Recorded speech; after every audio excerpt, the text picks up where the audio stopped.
You know, it's amazing how sometimes a single sentence can hold an entire universe. A universe of meaning, of character, of pure faith.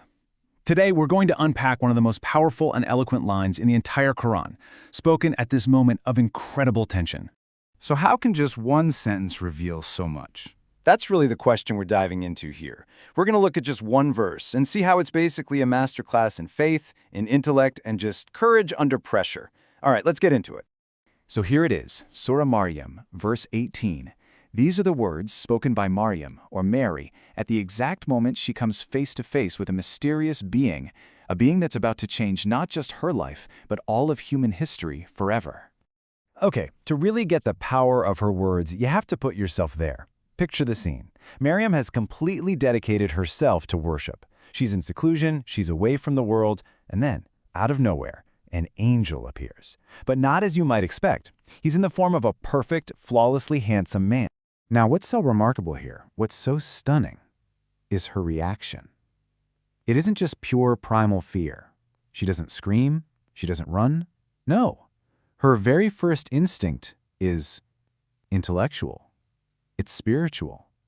She confronts this totally shocking situation with a single, perfectly constructed sentence. All right, let's break this down piece by piece. We'll start with the very first part of her declaration, because really it's the foundation for her entire defense. So the word she uses is a'udhu, and this is so significant. It doesn't just mean I ask for help. It's so much deeper than that. It's a total and complete act of seeking shelter, of handing over her entire being to God's protection. It's like she's verbally creating this unbreachable divine shield between herself and this visitor. But here's where it gets really brilliant. I mean, this is where her genius truly shines. Think about it. She could have called on God using any of his names, right? The all-powerful, the judge, the king. But the name she chose, it was incredibly deliberate, and it was absolutely perfect. Ar-Rahman, the most merciful. Now, this name isn't just about mercy in a small sense. It refers to a kind of all-encompassing, universal mercy, one that extends to every single thing in creation, believers, non-believers, everything. It's the ultimate, boundless compassion. So do you see what she's doing? This is the crucial part. Her statement is both a shield and a test. She's essentially saying, look, I am seeking refuge in the absolute source of all mercy. So if you have any connection to that source, you have to respect this. But if you intend to do me harm, which is the opposite of mercy, then you're acting against the very power I'm calling upon. It's a perfect spiritual and logical checkmate. There's no way out. Okay, so let's move on to the final clause, because this is where it gets even deeper. This last little bit of the sentence might just be the most sophisticated part, adding yet another layer of power to what she's saying.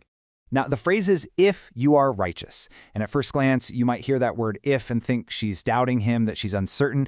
But that's not what's going on here. Scholars explain that this phrase isn't about doubt at all. It's actually a very clever conditional statement with a deep rhetorical purpose. And we can really understand it in two main ways. So her words are doing two things at once here, which is just brilliant. On one hand, it's a challenge. It's like she's saying, okay, if you are truly the pious person you appear to be, then you know my appeal to God is all it takes. You'll stop. Go on, prove your piety. See? But then on the other hand, it's also a statement of fact. She's asserting that her refuge in God is effective on righteous people. A truly righteous person has no choice but to honor her words. It becomes an absolute defense. She basically leaves him with no wiggle room, no way to act without revealing who he truly is. So when you put all of those pieces together, her immediate turn to God, her very specific choice of his name, and then this incredibly eloquent conditional challenge, what does all of this tell us about Maryam herself? What kind of person says this?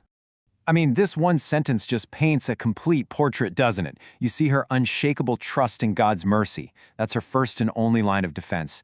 You see this deep, profound intellectual fortitude. I mean, this wasn't just a simple prayer. It was a watertight argument.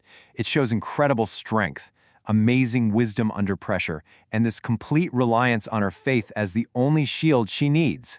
And really, that's the core takeaway here. In a moment of extreme potential danger, Maryam didn't build a wall of stone. She built something far stronger. She built an unbreachable fortress out of her words, her intellect, and her pure, unwavering faith. And so this incredible story from so long ago leaves us with a question that's just as relevant today. It's a deeply personal question. When we're faced with the unknown, when we're confronted by our own fears, what's our first line of defense? What kind of fortress do we build?